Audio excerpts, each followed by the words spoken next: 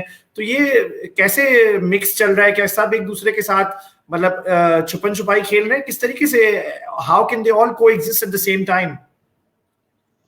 Thank you so much Taha for having me. میں سب سے پہلے جلیلہ حیدر صاحبہ سے اپنی تعزیت کا, کانڈولنسز کا اظہار کرنا چاہتا ہوں کہ اس کی کمیونٹی ہماری ہی کمیونٹی ہے, جو ان کے ساتھ کیا جا رہا ہے اس کے لیے ہم سب پریشان ہیں, ہم سب غمگین ہیں. جہاں تک بلوچستان کی سیکیورٹی کی بات ہے, ہم جب بھی بلوچستان میں کوئی اس طرح کا واقعہ ہوتا ہے تو ہمارے جو لیڈران ہیں یا جو لوگ اقتدار میں بیٹھے وہ they will raise their finger toward India, they would blame India اور افغانستان اور other neighbors.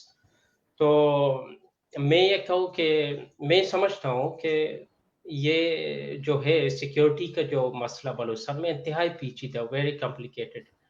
تو پہلے جو کہتے تھے کہ افغانستان سے لوگ آتے ہیں یہاں پہ کارروائیاں کر کے چلے جاتے ہیں, یہی الزام عائد کی جاتی تھی, وقتاً بوقتاً یہی ہمارے لوگ کہتے تھے.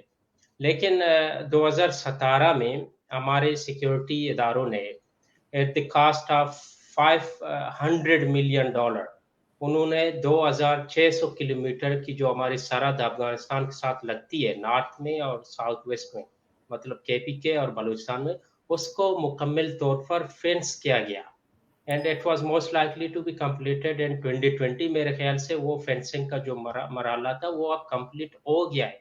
2600 کلومیٹر فینسنگ آپ نے کی ہے. آپ پہلے افغانستان پہ الزام عائد کرتے تھے کہ بھی وہاں پہ انڈین آپریٹ کرتے ہیں, لوگ بیچتے ہیں, یہاں بلوچستان میں کارروائی کرتے ہیں. اب تو سرحدیں مکمل طور پر سیل ہو گئی ہیں. اب آپ نے جو ہمارا ایران کے ساتھ بارڈر لگتا ہے 1080 کلومیٹر کا, اس کو بھی آپ سیل کر رہے ہیں مکمل طور پر, آپ پاکستان کو آئسولیٹ کر رہے ہیں. اور جو بارڈرنگ ایریاز میں جو لوگوں کا ذریعہ معاش ہے وہ دیٹس اندر پرابلم, اس کو آپ نے مکمل طور پر ان سے چھین لیا ہے لوگوں کا ذریعہ معاش کو.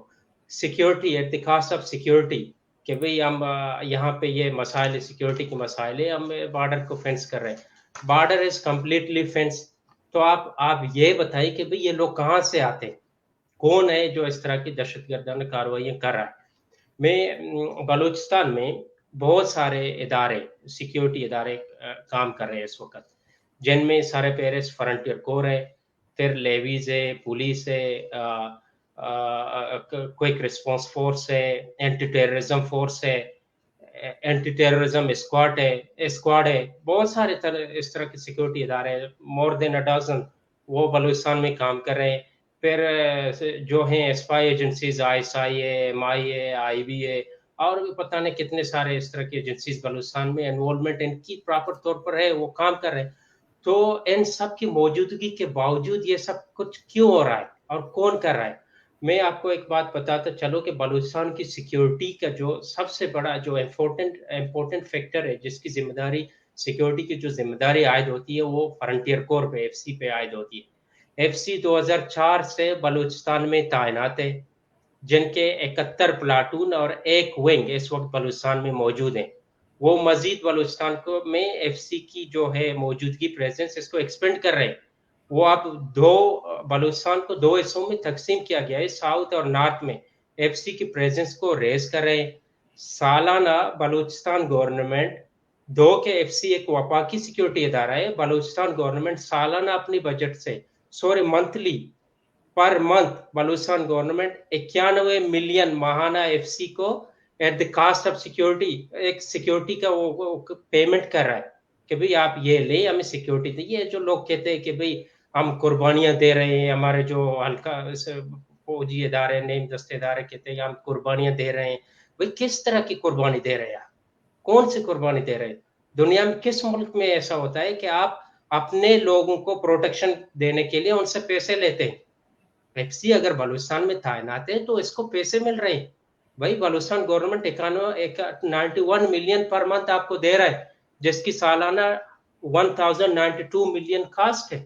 ہم آپ کو دیتے سیکیورٹی پہ, یہ آپ کی سیکیورٹی ہے. 33 ڈسٹرکٹس میں آپ کی انرولمنٹ ہے. بلوچستان کے ٹوٹل 33 ڈسٹرکٹس ہیں. آپ ہر جگہ پہ موجود ہیں. ہر 10-5 کلومیٹر بعد آپ کا ایک چیک پوسٹ ہے. تو ان تمام تر چیزوں کے باوجود اس طرح کے واقعات ہوتے ہیں. تو اس میں یہ بات ایک چیز واضح ہو جاتی ہے کہ آپ تو ملوث ہیں یا آپ ملوث ہیں. اگر آپ ملوث نہیں ہیں then you have to admit کہ بھی you have failed, یہ آپ کی فیلئر ہے. آپ اس چیز کو تسلیم کر لیں. ہم جب ان چیزوں کو پوائنٹ آؤٹ کرتے ہیں کہ بھئی یہ سب کچھ کیوں ہو رہا ہے, تو ہمارے اوپر لیبل لگتے ہیں, الزامات لگتے ہیں. ایک چیز یہ. دوسری چیز تھا میں آپ کو بتاتا چلو کہ بلوچستان میں پولیس کو اس حد تک پیرالائز کیا گیا ہے, پولیس کو اس حد تک انکمپٹنٹ بنایا گیا ہے کہ بھئی وہ ایز اے فورس ایگزسٹ ہی نہیں کرتا ہے. جب ہم کہتے ہیں کہ بھئی پولیس کو کمپٹنٹ بنایا جائے, وہ کہتے ہیں کہ بھئی police is not in a position to secure Balochistan کو سیکیورٹی دینے کی پوزیشن میں نہیں ہے پولیس. تو اپوزیشن یا جو کوپرسٹ ہیں جب بھی ایف سی کے خلاف, فرنٹیئر کور کے خلاف بات ہی کرتے ہیں, وہ کہتے ہیں بھئی آپ تو پیسے لے رہے ہیں, ہم آپ کو اتنا کچھ دے رہے ہیں, سیکیورٹی تو آپ بدلے میں تو کچھ نہیں دے رہے, یہ تمام تر واقعات ہو رہے ہیں. اس سے بہتر ہے ہم پولیس کو کیپیبل کریں, اس پوزیشن میں لائیں کہ بلوچستان کی سیکیورٹی سنبھالے. تو بلوچستان میں اس طرح کے واقعات ہوتے ہیں. کہیں پہ ہزارہ کمیونٹی کے لوگ انفارچونیٹلی تو سوفٹ ٹارگٹ ہے, ان کو جدھر بھی ملے وہ سب سے پہلے انہیں کو مارتے ہیں. It's very sad. پھر یہ چیزیں ہیں. ایف سی بلوچستان میں اپنی پریزنس قائم کرنا چاہتی ہے. 2013 میں ان کو پولیس کے اختیارات دیے گئے سنس 2013. 2004 میں یہ بلوچستان میں تعینات ہوئے. 2013 میں ان کو پولیس کے اختیارات دیے گئے. میں 2011 سے 2018 میں کہوں بلوچستان کے سب سے ورسٹ ایئرز, یہ بہت ہی بدترین صورتحال رہی ہے بلوچستان میں سیکیورٹی کی 2011 سے 2018 میں. جب سے ایف سی بلوچستان میں آیا ہے 2004 سے 2018 تک بلوچستان میں 49 خودکش حملے ہوئے. اس سے پہلے جیسے جلیلہ صاحبہ ذکر کر رہی تھی کہ بھئی ہمیں تو پتہ ہی نہیں تھا کہ شیعہ سنی کنفلکٹ ہے کیا. مجھے خود نہیں پتا تھا شیعہ سنی کا جو تصل مجھے معلوم نہیں تھا ایز اے بلوچ. میں اسلام آباد 2011 میں آیا تب مجھے پتا چلا. پھر بلوچستان میں اس طرح کے واقعات ہونے لگے. تو جب سے ایف سی بلوچستان میں آیا ہے تو حالت خراب ہو گئے ہیں. 939 لوگ ایسے حملوں میں مارے گئے ہیں. ٹھیک ہے, ڈیفینیٹلی ہم تھوڑا سا اس کے بارے میں بھی اور میں آپ کی طرف واپس آؤں گا کیا کہ کس طریقے سے جو پریزنس ہے, ہیوی پریزنس ہے ایک ڈومیننٹ فورس کی جو کہ فرنٹیئر کور ہے ایف سی, جو کہ ملٹری رن ہے, وہ کس طریقے سے ہم ہمیشہ سنتے آتے ہیں, بار بار یہ سنتے آتے ہیں کہ جو پاکستانی سیکیورٹی فورسز ہیں, جو ملٹری اس کے اوپر اس میں ڈومیننٹ ہے, وہ ایک طریقے سے کسی ایک وار اکانومی میں ملوث ہے. ہم یہ پشتون علاقوں میں بھی سنتے آتے ہیں کہ کس طریقے سے وہاں پر سیکیورٹی کے نام پر پروجیکٹس لیے جاتے ہیں, سیکیورٹی کے نام پر فورن ایڈ بھی لی جاتی ہے, لوکل بجٹس بھی لیے جاتے ہیں, اس کے باوجود سیکیورٹی کا نام و نشان نہیں ہے, باقی ساری چیزوں کا نام و نشان نظر آتا ہے. تو میں جعفر آپ کی طرف آؤں گا. جو ایک ہم بات کر رہے تھے ابھی اینڈ میں, جو کیا نے بھی کی اور جلیلہ صاحبہ نے بھی کی, کہ جو شیعہ اور سنی کے جو فرقہ وارانہ جو نیچر آف کانفلکٹ ہے, اس میں ہم دیکھتے ہیں جیسے جلیلہ صاحبہ نے کہا کہ شیعہ ٹارگیٹڈ ہو رہے ہیں اور اس کو یہ فرقہ وارانہ رنگ دینے کی کوشش کی جاتی ہے. ون سائیڈڈ ٹارگیٹنگ زیادہ ہے, اور ہمیشہ سے نظر آئی ہے کہ شیعہ ایک, اب تو ٹویٹر پہ بھی اس پہ اور سوشل میڈیا پہ ہی, عموماً مین اسٹریم میڈیا تو سینسر کرتا ہے یہ باتیں, لیکن سوشل میڈیا پہ عام زبان میں لوگ اب شیعہ جینوسائڈ کا لفظ استعمال کرتے ہیں. اور ہم دیکھتے آئے کہ شیعہ جو جینوسائڈ ہے وہ لمیٹڈ ٹو ناٹ جسٹ شیعہ ہزاراز ہے, بٹ مین اسٹریم شیعاز ہے, اسماعیلیز ہے, ایون بوریز پہ بھی اٹیکس ہوئے ہیں, which are very all of the nature of targeting the Shia faith. اس کے ساتھ ساتھ میں ایک جب بلوچستان گیا, مجھے یاد ہے کچھ عرصے پہلے جب وہاں پہ موجود تھا اور وہاں پہ رپورٹنگ کر رہا تھا, تو وہاں پہ میرا ایک جو لوکل انٹیلیجنس نیٹ ورکس ہیں جو کہ سویلین سائٹ پر ہیں, ان سے بات چیت ہوئی. تو ان سے جب میرا ذکر ہوا, میں نے کہا کہ جی یہاں پہ لشکر جھنگوی کا نام بار بار آتا ہے کہ لشکر جھنگوی بڑے عام طور پہ بڑے کھلے عام گھومتی ہے. پھر بعد میں وہ کہتے ہیں لشکر جھنگوی عالمی ہے, لشکر جھنگوی پاکستان نہیں ہے. میرا تو خیال یہ ہے کہ یہ تمام گروپس جو ہیں وہ انٹر لنکڈ ہیں اور بار بار نام چینج کرتے رہتے ہیں according to their convenience and to create some kind of strategic confusion. لیکن یہ جو لشکر جھنگوی ہے, اس کے بارے میں کہا جاتا ہے کہ یہ لشکر جھنگوی کی جو ہسٹری ہے وہ ہسٹوریکلی اس کی روٹس جو ہیں وہ پاکستانی اسٹیٹ سے بھی ملتی ہیں. جا کے ضیاء الحق کے وقت میں 1970s کے وقت میں جب شیعہ پیرانویا ایک اسٹیٹ کا شروع ہوا, اور ہم نے دیکھا کہ 1979 میں جب ریولوشن ہوئی ایران میں, اس کے بعد پاکستان کے اندر شیعہ پرسیکیوشن انسٹیٹیوشنلائز ہوئی. تو تھوڑا سا ہمیں بتائیے کہ اچھا, اور جو انٹیلیجنس آفیسر کا بتا رہا تھا, انہوں نے کہا کہ لشکر جھنگوی جو ہے اس کو جو لوکل سویلین باڈیز ہیں, جیسے کیا بھی بتا رہے تھے, پولیس بالکل انکیپیسیٹیٹڈ ہے, تو لوکل سویلین جو سیکورٹی فورسز ہیں ان کو کہا جاتا ہے کہ جی آپ کو ان کو ٹچ نہیں کرنا, لشکر جھنگوی کے معاملات کو ہم دیکھیں گے ایز سیکورٹی فورس, ہم اس پہ بات کریں گے. تو یہ کیا ہم بار بار یہ ڈسکس کریں کہ کیا اسٹیٹ کمپلیسٹ ہے یا اسٹیٹ انکمپیٹنٹ ہے, جیسے کیا بھی کہہ رہے تھے کہ کیا اسٹیٹ کی اپنی انوالومنٹ ہے یا اسٹیٹ کا فیلئر ہے. آپ کو کیا لگتا ہے, کیا نظر آتا ہے ود ہزارہ شیعاز اینڈ بیونڈ, کہ کتنا یہ شیعہ پرسیکیوشن کا جو ایلیمنٹ ہے یہ اسٹیٹ سینکشنڈ ہے یا انڈیپینڈنٹ آف اسٹیٹ ہے؟ بہت شکریہ طاہا. سب سے پہلے میری ہزارہ کمیونٹی کے ساتھ تعزیت, اور جو مسائل سے جو غم سے وہ گزر رہے ہیں وہ شاید لفظوں میں اظہار ان کا نہ ہو سکے. میں تھوڑا سا آپ کے سوال کا اسٹریٹ آنسر وہ یہ ہے کہ اس میں ریاست کا فیلئر بھی ہے اور ریاست کمپلیسٹ بھی ہے. اور اکثر عموماً جو لوگ اینٹی شیعہ وائلنس کو پاکستان میں جب اس کو ٹریس کرتے ہیں تو وہ 1979 سے کرتے ہیں, جو کہ درست ہے. لیکن میں یہ کہنا چاہوں گا کہ جو اینٹی شیعہ وائلنس ہے وہ اوور نائٹ نہیں آیا پاکستان کے اندر. اینٹی شیعہ وائلنس کی ایک ہسٹری ہے جو کہ 1950 سے شروع ہوتی ہے, اور جس کے اندر فار ایگزامپل 1950 کے اندر جو D C of Sialkot district تھے, انہوں نے شیعہ پروسیشن بین کیے. پھر اس کے بعد اینٹی احمدیہ رائٹس ہوئے. پھر اس کے بعد واپس 1955 میں شیعہ پروسیشنز کے اوپر حملہ ہوا, اور 25 مختلف پروسیشنز پہ پنجاب کے اندر حملے ہوئے. پھر اسی طرح ایوب کے دور میں بھی 1962 کے اندر بھی ہم نے دیکھا کہ ایک اینٹی شیعہ وائلنس کا ایک رائز ہوتا ہے. اس کے بعد مختلف تنظیمیں آتی رہی ہیں, جیسے کہ تنظیم اہل سنت آئی ہے, اس کے بعد اہل حدیث کی ڈفرینٹ مختلف تنظیمیں آئی ہیں جو کہ 1979 سے پہلے کی ہیں. اور اسی طرح 1979 سے پہلے جو احسان الہی ظہیر جو اہل حدیث مکتب فکر سے تعلق رکھتے تھے, وہ 1979 کی ریولیوشن سے پہلے وہ کافی اینٹی شیعہ لٹریچر انہوں نے اردو میں خاص طور پر پروڈیوس کیا. تو ایک اینٹی شیعہ سینٹیمنٹ ایلیمنٹ تو یہاں موجود تھا.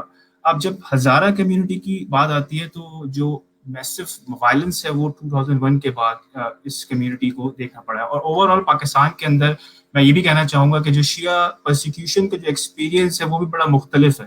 جو پنجاب میں شیعہ ہیں ان کا بڑا مختلف ایکسپیرینس ہے, ان پرسیپشن آف دا اسٹیٹ بالکل ڈفرینٹ ہے.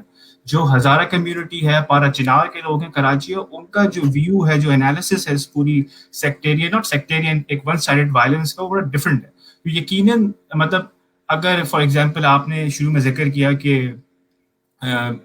ہماری جو منسٹر ہیں شیری مزاری وہ را کے حوالے سے بات کر رہی, میرے خیال سے اینٹی شیعہ وائلنس را کی فارمیشن سے پہلے.